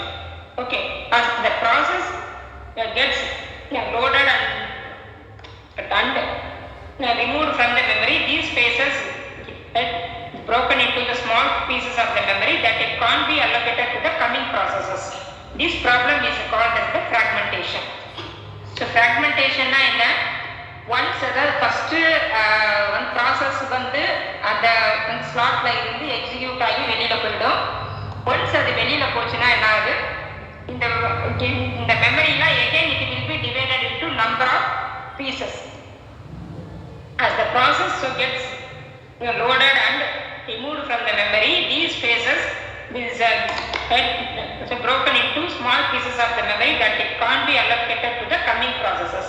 This problem is called as the fragmentation. So உங்களுக்கு ஒரு example சொன்னா புரியும். So just to see the example. So fragmentation is an unwanted problem where the memory blocks cannot be allocated to the processes due to their very small size and the blocks is remain unused. Okay, fragmentation is the definition. Fragmentation is an unwanted problem. So where the memory blocks cannot be allocated to the processor due to the small size and the blocks remain unused. So there are two kinds of fragmentation are there: internal fragmentation and the external fragmentation. What do you mean by internal fragmentation is, so in this type of fragmentation the process is allocated a memory block of the size more than the size of that process. So in this fragmentation the process is allocated a memory block of size, that is the size of the memory will be greater than the size of the process here. So due to this some part of the memory is but unused, and this causes the internal fragmentation. So internal fragmentation is simple when the size of the memory is so greater than the size of the processes, some portion of the memory will be wasted. This is called as the internal fragmentation. For example, suppose there is a fixed partitioning. So here, this particular memory is divided into 2 MB, so 4 MB, 4 MB and the 8 MB blocks. Okay, here so there is only one process P1 which is having the total, the size of the process is 3 MB here. Okay, so when the P1 is put into this block, so when the size of the P1 is equal to 3 MB, there is only 1 MB will be wasted internally, so inside the memory. This is called as the internal fragmentation. Allocating memory block, that is the 4 MB for process P1 which is having only 3 MB size. Students, உங்களுக்கு புரியுதா இது? This internal fragmentation.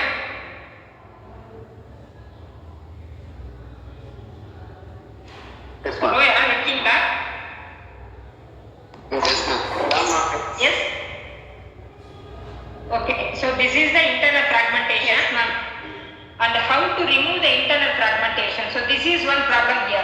So we are wasting our space of the memory here, and what is the solution for this internal fragmentation? This problem is occurring because we have fixed the size of the memory blocks. This problem can be removed if we use the dynamic partitioning for allocating space to the processes. So what is the so why this internal fragmentation is so happening is, so since the memory blocks are the fixed sizes, that is why we are wasting the internal memory. So in order to avoid the internal fragmentation, the dynamic partitioning should be there for the processes. So in a dynamic partitioning, the process is allocated only that much amount of space which is required by the processes. So there is no internal fragmentation. So this is one solution.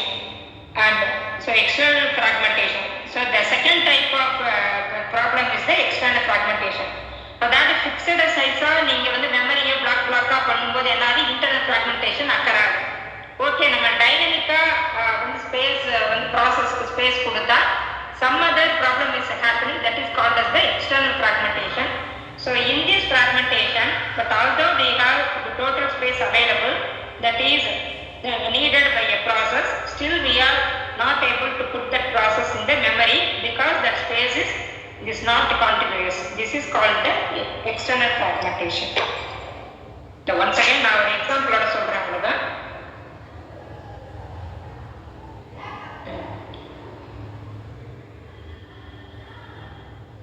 So in the figure மட்டும் பார்த்துக்கோங்க. So we have so 4 processes, P1, P2, P3 and the P4. See the size of the processes in the example. So this is P2, suppose in the above example if 3 new process, okay, once again, P2, P3 and P4, so come with the sizes 2 MB, 3 MB and 6 MB. அதாவது P2 வந்து 2 MB, P3 வந்து 3 MB and P4 வந்து 6 MB. Now these processes, so get the memory blocks of the size 2 MB, 4 MB and the 8 MB. Okay, இங்க பாருங்க. அதாவது P2 க்கு வந்து 2 MB, அப்புறம் P3 க்கு வந்து 4 MB and வந்து P4 க்கு வந்து 8 MB. இதோட size and the process ஓட size. And so now if we closely but analyze the situation, the process P3, அதாவது இதெல்லாம் but unused space இருக்கு. P3 ல வந்து 1 MB unused இருக்கு, P4 ல வந்து 2 MB unused இருக்கு. So again causing internal fragmentation. So a total of the 4 MB space is so wasted here. That due to the internal fragmentation. இங்க பாருங்க, இங்க 2 MB waste ஆயிருக்கு, 1 MB and here also 1 MB, here also 1 MB. இது மாதிரி எல்லாமே waste ஆயிருக்கு. So how to remove the external fragment? So now suppose a new process of the 4 MB comes, though we have a total space of the 4 MB, still we can't allocate this memory to the processes. This is called as the external fragmentation. இப்போ இங்க வந்து நமக்கு வந்து 2 MB, so 1, 3, 4 and 5 இருக்கு. இப்போ இங்க ஏதாவது ஒரு நியூ ப்ராசஸ் வந்து allocate பண்ணலாம்னா பண்ண முடியாது. அது ஏன்னா அது வந்து கான்டினியூஸா இல்லை இந்த spaces. So this problem is called as the external fragmentation. Students, உங்களுக்கு புரியுதா இந்த external fragmentation என்னன்னா? Yes ma'am. Yes ma'am. புரியுதா? So how to If there is a 1 MB means it can allow the what? The external has an 1 MB if they can allow the If the size of the process is equal to 1 MB, we can allot. yeah, okay. அதாவது இப்ப size அதை விட ஜாஸ்தியா இருந்தா கான்டினியூஸா நம்மளால adapt பண்ண முடியாது.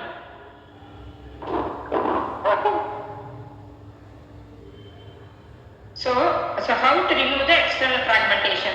This problem is occurring. அதாவது நான் வந்து சிம்பிளா சொல்றேன். இப்போ ஒரு மெமரியில நம்ம ப்ராசஸ் வந்து எக்ஸிக்யூட் ஆகணும்னா அந்த ப்ராசஸ் வந்து மெமரியில லோட் ஆகும். பட் அதுவுமே எப்படி லோட் ஆகணும், நம்மளுக்கு கண்டினியூஸா லோட் ஆகணுங்கிறோம். அங்கே ஒன்று இங்கே இருந்தால் அதால் எக்ஸிக்யூட் பண்ண முடியாது. ஸோ அது மாதிரி அது வந்து லோட் ஆகும்போது தான் என்ன சொல்கிறோம், ஃபஸ்ட்டு மெமரியை வந்து பிளாக்காக, அதாவது வந்து ஃபிக்ஸ்டு சைஸாக நம்ம வந்து பிளாக்ஸாக மெமரியை பிரித்தோம்னா என்ன பண்ணுறோம், அதில் நிறைய வேஸ்ட் ஆகுதுன்னு தரோம் இன்டர்னலாக, அப்படி தானே? ஸோ இன்டர்னலாக வேஸ்ட் ஆகுது நம்மளுக்கு வந்து இது, அதாவது இந்த வந்து மெமரி ஸ்பேஸ்.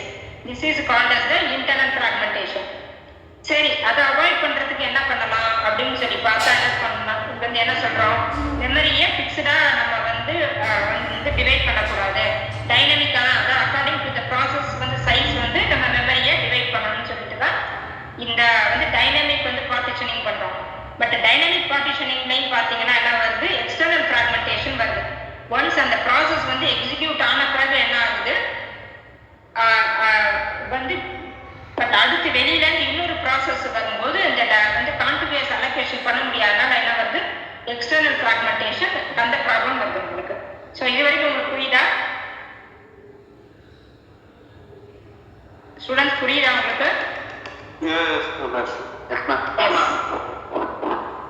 பிகாஸ் பின்னாடி வர்றது எல்லாமே இதை பேஸ் பண்ணி தான் இருக்கும். So how to remove the external fragmentation? This problem is occurring because we are allocating memory continuously to the processes. நம்ம ப்ராசஸை கண்டினியூஸாக பிளேஸ் பண்ணணும்னு நினைக்கிறோம், அதனால தான் இந்த problem is occurring. Because in the previous example, though we have the 5 MB or the 4 MB spaces, we can't allot the processes to these spaces because it is the breaker இருக்கிறதுனால, அதாவது contiguous-ஆ இல்லாதனால we can't allot. That is why this problem is occurring because we are allocating memory continuously to the process.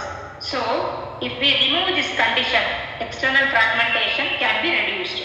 This is what done in paging and segmentation. So, in the external fragmentation, you remove பண்றதுக்காக தான் two mechanisms we have, paging and segmentation. So, Prida, this is one solution for removing the external fragmentation. But another way to remove the external fragmentation is the compaction. So, what do you mean by compaction? When dynamic partitioning is used for the memory allocation, then external fragmentation can be reduced by merging all the free memory together in one large block. அதாவது ஒரு mechanism என்னன்னா paging and segmentation பண்ணணும். So we will see what you mean by paging and segmentation in some detail in the next slide. The second solution for the external fragmentation is the compaction. So compaction is nothing but we have to merge all the free spaces into only one single space. Okay. Otherwise, this technique is also called as the defragmentation. Okay. So these are the solutions for the external fragmentation. Students, I hope you understand the fragmentation of this part. No? Fragmentation, what do you mean by internal fragmentation and also the external fragmentation. So any doubts here?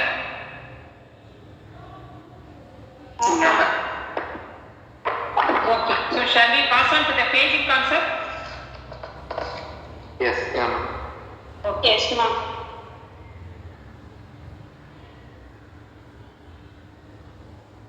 So paging, but I hope the screen is visible now. Yes. So here, what is the need for paging? So in order to avoid the external fragmentation, so here. So need for paging, let us consider a process P1 of size 2 MB and the main memory which is divided into 3 partitions. Out of the 3 partitions, 2 partitions are holes of the size 1. So what is the concept here? We are adding one process P1 of size, the size of the P1 is equal to 2 MB, and also we have one main memory which is divided into 3 partitions. That so each and that every partition is having the size of the only 1 MB size. P1 needs 2 MB space in the main memory to be loaded. Okay, we have 2 holes of the 1 MB each, but they are not contiguous because the main memory portion is the not contiguous one. We have divided the main memory into 1 MB, 1 MB, 1 MB. So like the 3 partitions. But although there is 2 MB space available in the main memory in the form of the holes, but that remains useless. That is, it becomes the contiguous. But until it becomes the contiguous, this is a serious problem to address. We need to have some kind of mechanism which can store one process at different locations of the memory. Okay. நம்ம இதுவரைக்கும் என்ன பண்ணோம், ஒரு ப்ராசஸை ஒரே ஒரு லொகேஷன்ல மட்டும் தான் கான்டிகுயஸா பிளேஸ் பண்ணோம். But in order to avoid the external fragmentation, so what is the mechanism here? We need to have some kind of mechanism which can store the one process at different locations of the memory. This is the idea of the paging. The idea behind the paging is to divide the process in pages, and also we can store them in the memory at different partitions. So this is the main concept behind the paging. So what paging is telling? It is telling, so like the memory partitions, but also divide the pages and also place the processes in the different portions in the memory, main memory. This is the main idea behind the paging concept. Students, read the paging. So what is the idea behind the paging? So divide the processes also into the different portions and store the processes in the main memory in the different places.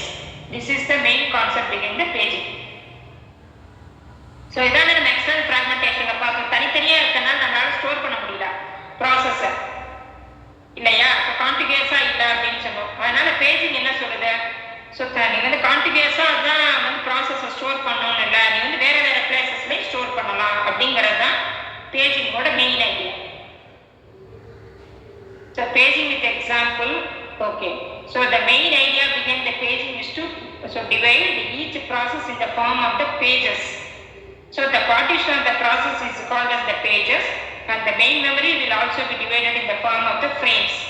The partition of the main memory is called as the frames, and the partition of the process is called as the pages. So one page of the process is to be stored in one of the frames of this memory. The pages can be stored at the different locations of the memory, but the priority is always to find the contiguous frames of the holes. அதாவது contiguous-ஆ இருந்தா you can store the pages in the memory, process in the memory. Contiguous-ஆ இல்லைன்னா you can store the process in the different locations. So pages of the process are brought into the main memory only when they are required. Otherwise they reside in the secondary storage. So whenever they are required, at that time only it will be come to the main memory. Otherwise it will be stored in the secondary storage. And different operating system defines the different frame sizes. The sizes of each frame must be equal. So இதெல்லாம் the main concept. That each and every frame size should be equal. Considering the fact that the pages are mapped to the frames in paging, page size needs to be assigned as the page. இது நான் சொல்றேன் இந்த mapping எப்படின்ட்டு. So இங்கே பாருங்க. So this is one example. இங்கே வந்து operating system. So வந்து இதுதான் மெயின் மெமரி. ஸோ மெயின் மெமரியை பார்ட்டிஷன் பண்ணும்போது அதுக்கெல்லாம் வந்து ஃப்ரேம்னு நம்ம வந்து நேம் கொடுக்குறோம். அதே மாதிரி ப்ராசஸை டிவைட் பண்ணும்போது அதுக்கு பேர் பேஜஸ்னு நேம் கொடுக்குறோம். ஸோ இதுதான் மேப்பிங். ஸோ ஒவ்வொரு பேஜும் என்ன ஆகும், ஒவ்வொரு ஃப்ரேமில் போய் உட்காரும். So this is the mapping concept. Okay. So in order to map the page to the frame, so both the size of the page and the frame should be same. Students புரியுதா அது வரைக்கும்? Yes ma'am. Yes, ஏதாவது doubts இருந்தா கேளுங்கப்பா, அங்கேயே stop பண்ணி கேளுங்க. So இங்கே எக்ஸாம்பிள் பாருங்க.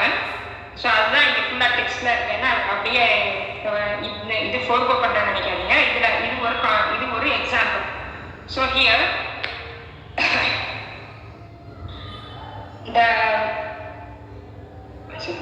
the memory size is equal to 16 KB. Okay, the main memory size is equal to 16 KB.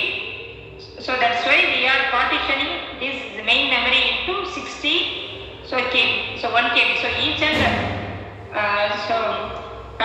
and every frame will have the 1 KB size. So this is the main memory, and we are having simultaneously 4 processors like P1, P2, P3 and P4. And the size of the So 4 processes are equal to 4 kb. Okay, P1 க்கு 4 kb தான். So 1 second students.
Yes, students, so we will continue with the paging. So here this is an example for paging.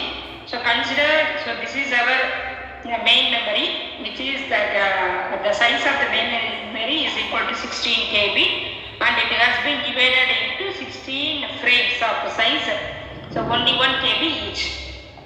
And we are having 4 processors, P1, P2, P3 and P4, and these 4 processors are having the same size, which is equal to 4 kb. Okay, so each and every processors, the size is equal to 4 kb, and here the process is also divided into 4 blocks. This is 1 kb, 1 kb, 1 kb, 1 kb.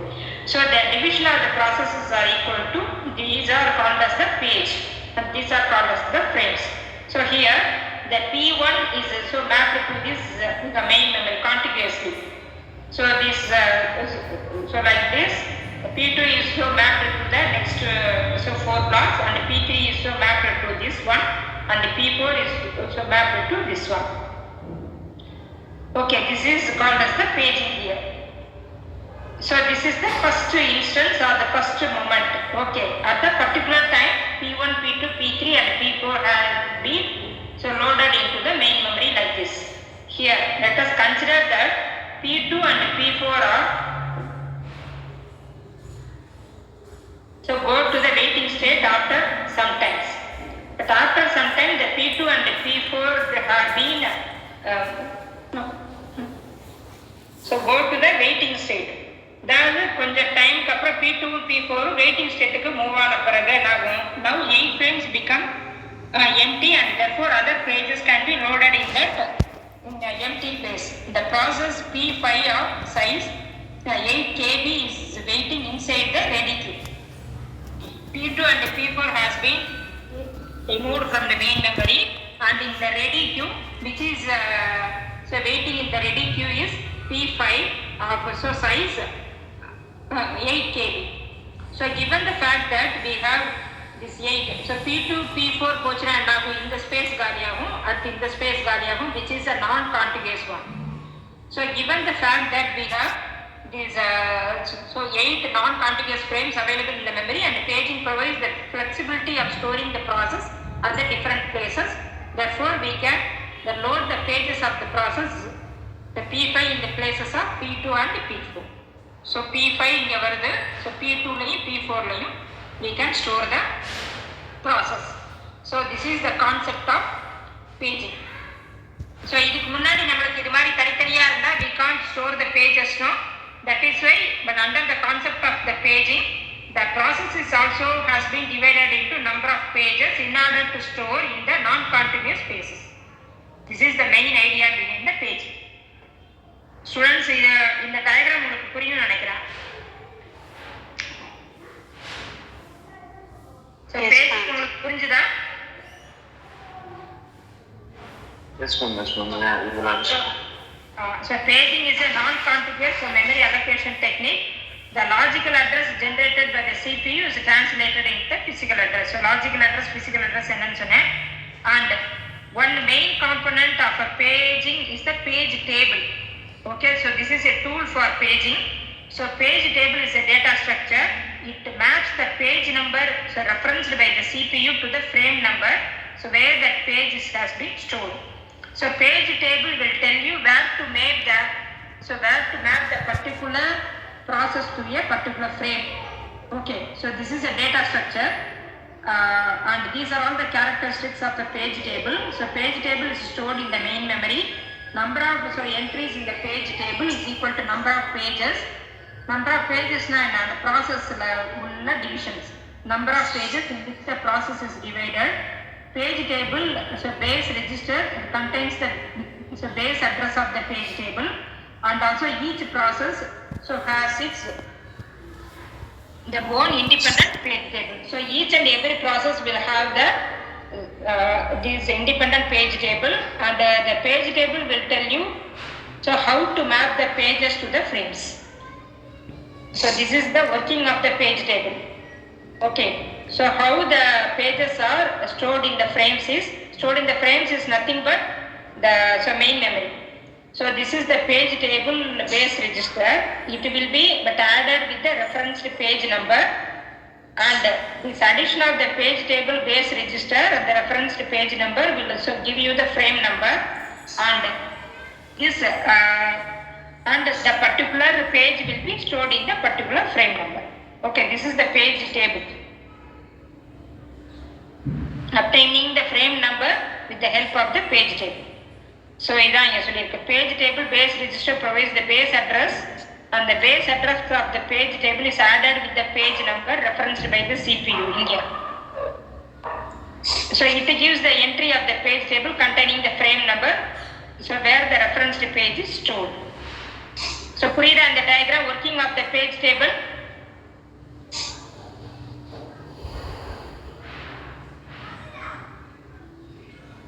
Students, page table புரியுதா?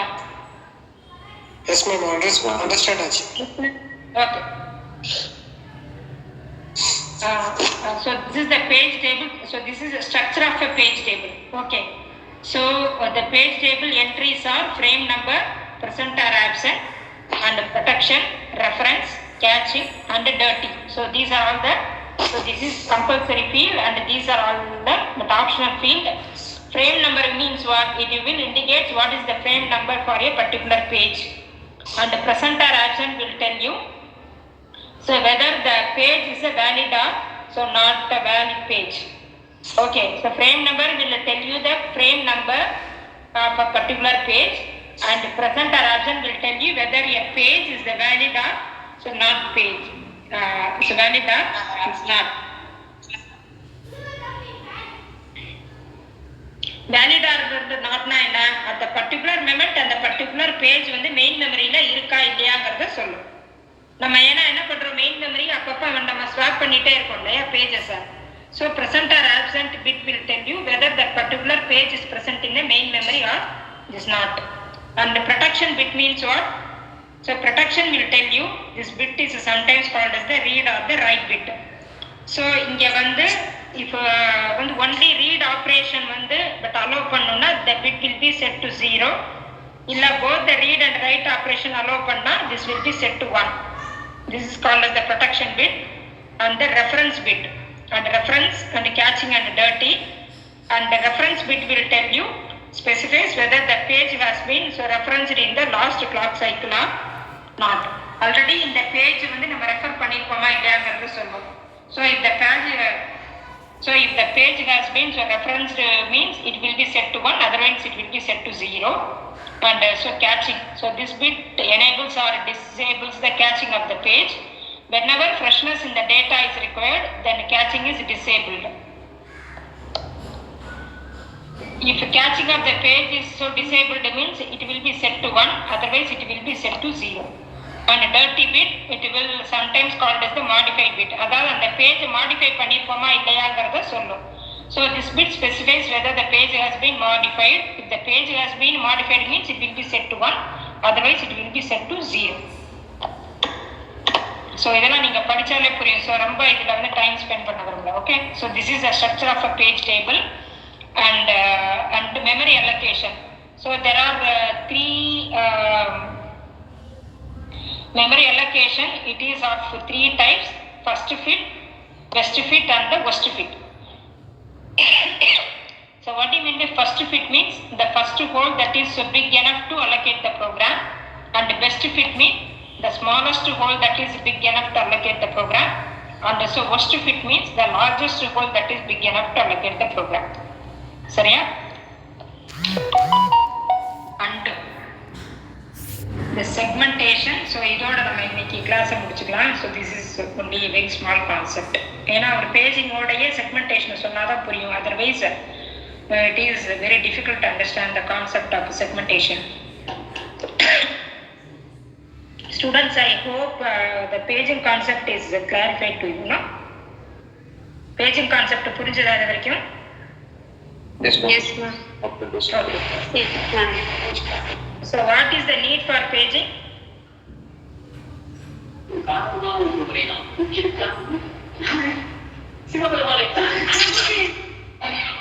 So what is the need for paging, students?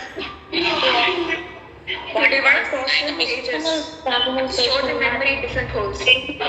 Equal to Divide that.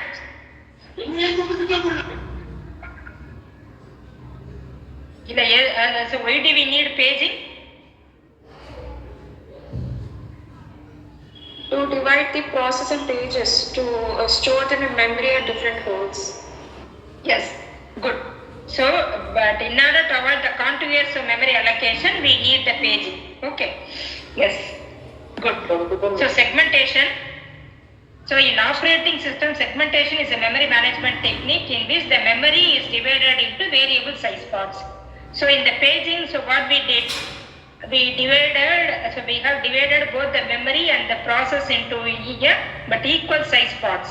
But here in the segmentation, the memory management technique in which the memory is divided into variable size parts. So each part is so known as the segment here. So in the paging, the memory partition is called as the frames, but here, whereas in the segmentation, the memory partition is called as the segments. So here also, like the page table, we have the segment table also. So here the segment table is stored in one of the segments.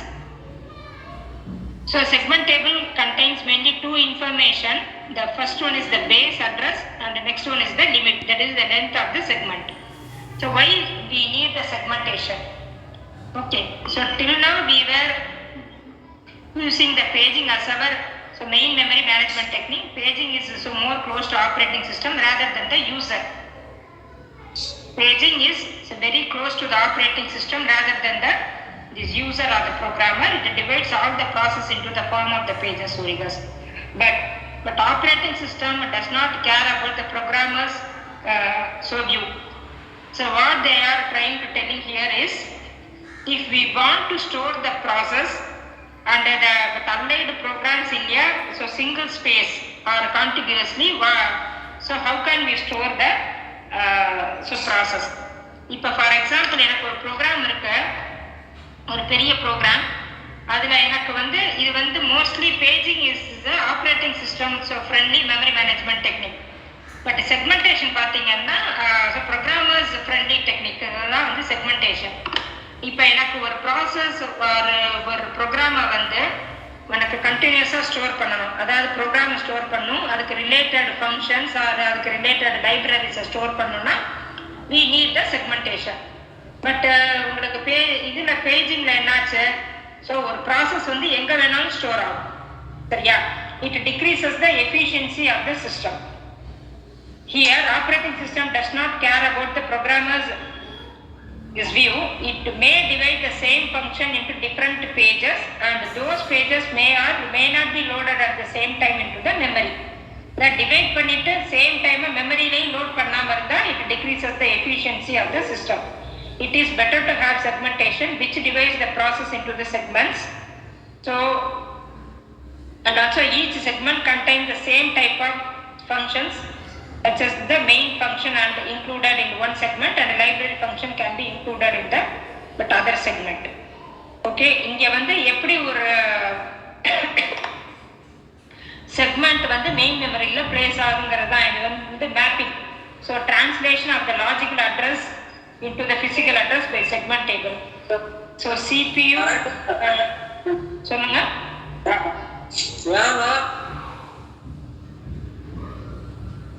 Correct இல்லப்பா அங்க இருக்குனால.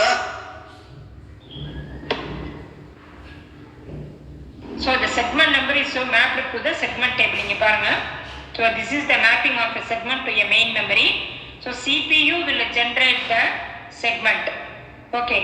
So CPU will generate the logical address. The component of the logical address is so segment number and the top set. So whenever it is so creating a segment number or creating a logical address, this segment number will be mapped to the segment table. If suppose the segment number is equal to 2, it will be mapped to the corresponding segment number which is present in the segment table. The segment table will have so both the base address and the limit address. So base address is nothing but the starting of the page, and the limit is equal to the size of the page. Okay. Okay. So here it will check. So once the CPU creates the logical address, it will check whether the offset is so less than or equal to the less than the limit address. அதாவது இந்த offset வந்து இந்த லிமிட்டை விட லெஸ்ஸா இல்லையான்னு பார்ப்போம். So லிமிட்னா என்ன சொல்லியிருக்கேன், சைஸ் ஆஃப் த பேஜ்.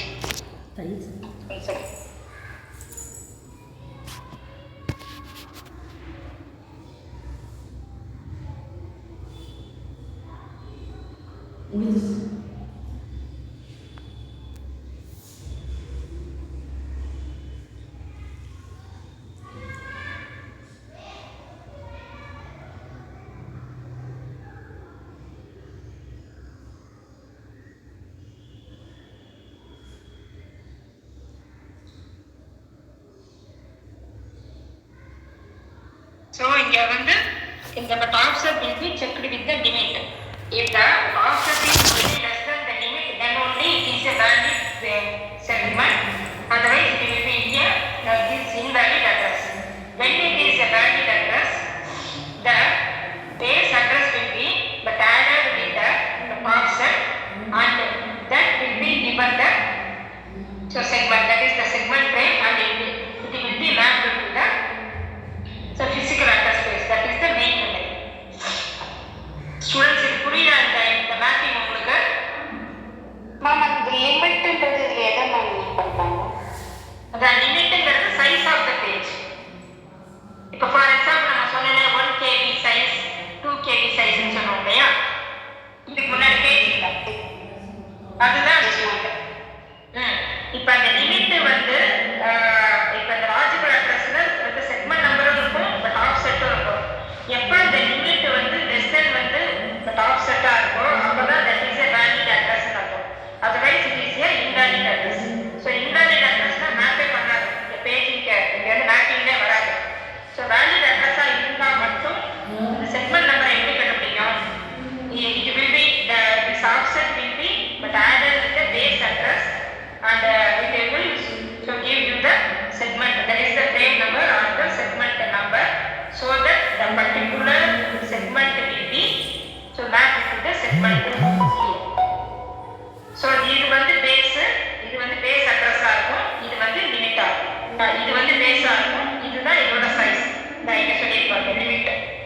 இதோட size.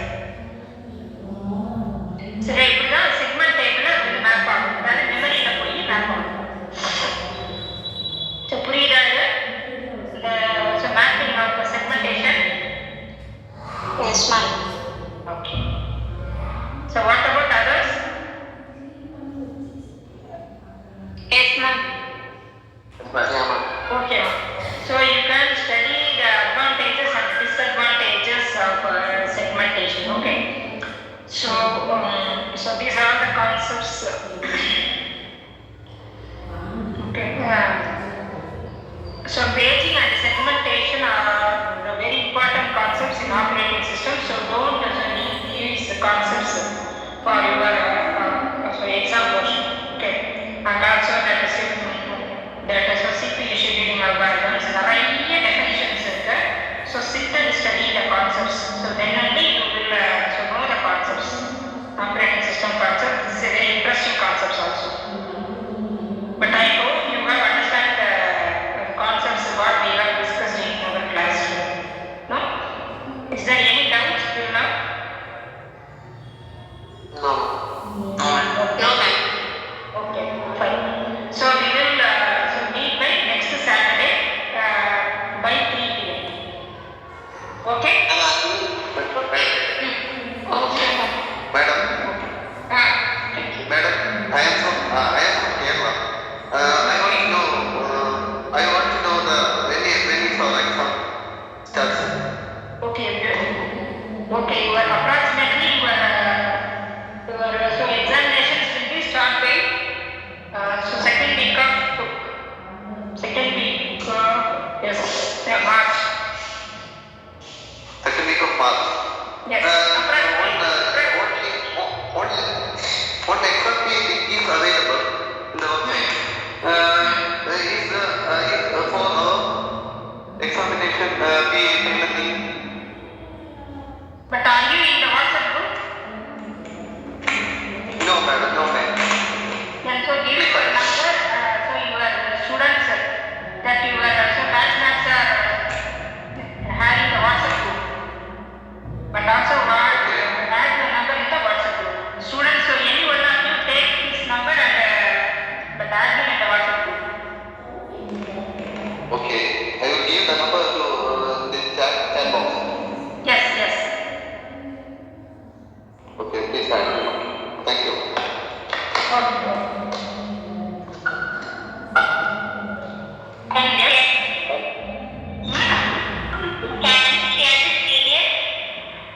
Yes, definitely I will share the PDF now. Okay, ma'am, thank you. So any other? Next week the process name is ma'am. Next week உங்களுக்கு வந்து next அந்த link கொடுத்துருக்குமே இந்த link இருக்குல்ல some other different link for the next week. Website page. Weekdaysனா என்னால எடுக்க முடியாது. I will come late to my home. Okay இல்ல ma'am எல்லா கிளாஸுமே இப்போ இருக்க கிளாஸ் தான் வீக்கெண்ட்ஸ் வருது ஸோ அதான் கேட்குறோம். இல்ல weekdaysல so since they are interested to take on weekdays they took the classes. Okay ma'am. So your classes will be on only Saturday and Sunday. Yes. Okay. Definitely. Thank you. Okay, very good. The show is the last class. No, yeah. So that's what I told you. By next Saturday also we are having the last class. Okay, ma'am. இன்னும் course சப்ஸ்லாம் எடுத்துங்களா? இல்லை எடுப்பாங்களா? இல்லை இதோட 12th முடிச்சிருமா ma'am கிளாஸஸ்லாம்? No, you will have your own theory classes. Right?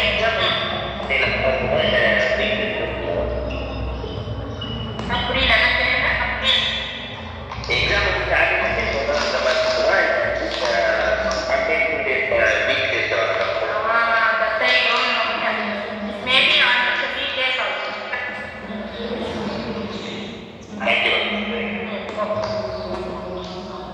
Ma'am, also we must share one. So definitely. So yesterday also I want to share once I got finished like that. Well, அந்த degree பண்ணிடுவோம். Degree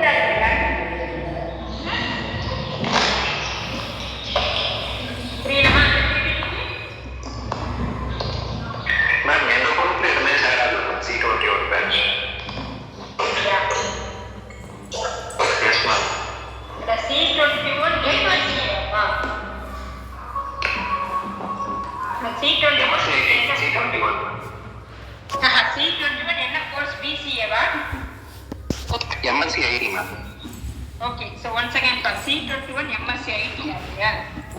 okay அப்புறம் வேற யாருக்காவது share ஆகலையா?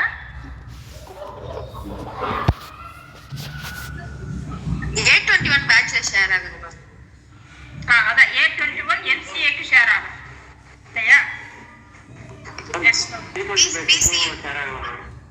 BCAக்கு share ஆகும். C21 link அனுப்புறமா ma'am? இல்ல வந்து C21 என்ன சொல்றீங்க? C20 பேட்ச் ஷேர் ஆகும் மேம். போறது